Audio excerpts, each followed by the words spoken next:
Greater Noida प्राधिकरण के अछेजा गांव में। यहां ग्रेटर नोएडा प्राधिकरण ने वर्ष 2008 में 60 मीटर रोड निकालने के लिए जमीन अधिग्रहण की थी और जमीन अधिग्रहण करने के बाद जो प्राधिकरण की योजना थी वो 60 मीटर रोड को ग्रेटर नोएडा वेस्ट से ईस्टर्न पेरिफेरल एक्सप्रेसवे से कनेक्ट करने की है। अब यहाँ किसानों ने ग्रेटर नोएडा प्राधिकरण के विरोध में पंचायत की है। किसानों का साफ तौर से कहना है कि जो जमीन 16 साल पहले अधिग्रहण की जा चुकी है, ग्रेटर नोएडा प्राधिकरण उसी पर ही रोड बनाए, उससे अलावा कोई भी जमीन ग्रेटर नोएडा प्राधिकरण को नहीं दी जाएगी। अपने विरोध को लेकर ग्रामीण यहाँ अछेजा गांव में पंचायत कर रहे हैं। साफ तौर से ग्रामीणों का बिल्कुल स्पष्ट रुख है कि किसी भी कीमत पर, क्योंकि गांव की जो पॉपुलेशन है वो ज्यादा है, आबादी ज्यादा है, उसके हिसाब से यहाँ रकबा कम है। ग्रामीण का साफ कहना है ग्रामीणों का कि वो रोड का विरोध नहीं कर रहे हैं, मगर किसी भी तरीके से प्राधिकरण को जमीन नहीं दी जाएगी। हमारे साथ किसान मौजूद हैं जिन्होंने अभी पंचायत की है। आपका क्या नाम है और क्या फैसला हुआ है? मेरा नाम महाराज सिंह है, ग्राम अछेजा से है। ये सभी लोग ग्राम वासी हैं और सभी ने एक ही निर्णय लिया है कि अगर रोड निकालना है तो 2007 और 8 में जो जमीन अधिग्रहण हुई है, आप रोड उससे निकाल लिया जाए। हमारे पास जमीन इतनी है नहीं कि हम रोड के लिए जमीन दे दें। एक एक डेढ़ बीघे जमीन है, उसको रोड में दे देंगे, बच्चे रोड पे आ जाएंगे। सरकार तो घर बना करके दे रही है, वो घर उजाड़ने की बात कर रही है अथॉरिटी। जिन पे घर ऑलरेडी बना हुआ है और वहां का रोड निकालने की बात कर रही है, तो घर से बेघर हो जाएंगे सभी लोग। इसलिए हम अपनी जमीन को नहीं देंगे, हमारे पास इतनी जमीन है नहीं।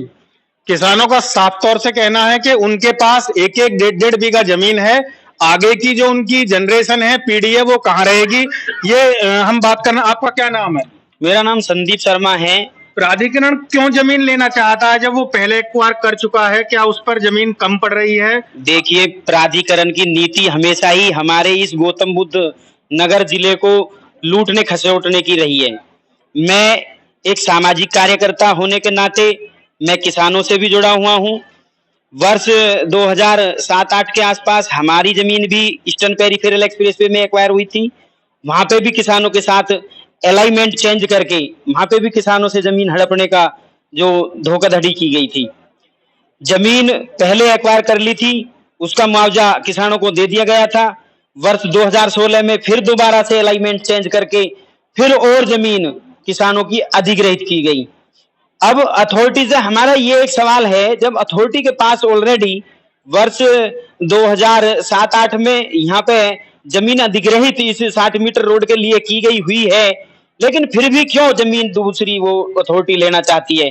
कहीं ना कहीं अथॉरिटी इस जमीन को बिल्डरों को महंगे दाम में बेचेगी बाद में, या कहीं ना कहीं किसी उद्योग। ग्रामीणों का साफ तरीके से कहना है कि ग्रेटर नोएडा अथॉरिटी जो इस बेशकीमती जमीन को बिल्डरों को बेचकर मुनाफा कमाना चाहती है। जो रोड निकालने के लिए पर्याप्त जमीन की आवश्यकता है, 60 मीटर रोड जो प्रस्तावित रोड है, उसके लिए पर्याप्त जमीन है। हम और किसानों से बात करते हैं। अगर प्राधिकरण इस मामले में और अपना सख्त रुख अपनाता है तो फिर ग्रामीणों का अगला कदम क्या होगा?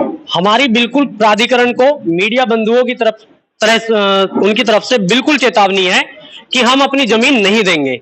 एक बात जो मैं आपके थ्रू अथॉरिटी को, सरकार को बताना चाहता हूं समस्त ग्रामवासियों की तरफ से, कि ये जो अथॉरिटी का प्रोजेक्ट है ना, इनको इस प्रोजेक्ट का नाम दिया है इन्होंने लैंड बैंक। लैंड बैंक मतलब रोड भी निकालेंगे और हमारी और बाकी जमीन को बैंक के रूप में संग्रहित कर लेंगे। हमारी जमीन हमारे लिए कम पड़ रही है, इनको बैंक के रूप में यूज करने के लिए दे दें। भाई, आपकी जब अपनी सरकारी जमीन खाली पड़ी है 2008 में जो आपने अधिग्रहण किया है, आप उसमें से रोड निकालो। हमारे पूरे अछेजा गांव वासियों ने सभी का पूर्ण रूप से निर्णय यही है, हम अपनी जमीन नहीं देंगे। आपको लैंड बैंक बनाना है, आपकी कुछ भी करना है आप कहीं और करें, यहाँ पे हम अपनी जमीन बिल्कुल नहीं देंगे। ग्रामीणों ने साफ तौर से इंकार कर दिया है कि जमीन नहीं दी जाएगी। अगर शासन, प्रशासन या ग्रेटर नोएडा अथॉरिटी किसी तरीके की सख्ती बरतता है तो लोकतांत्रिक तरीके से न्यायालय का रुख किया जाएगा। नेशन इश्यूज के साथ मयंक राणा, अछेजा, ग्रेटर नोएडा।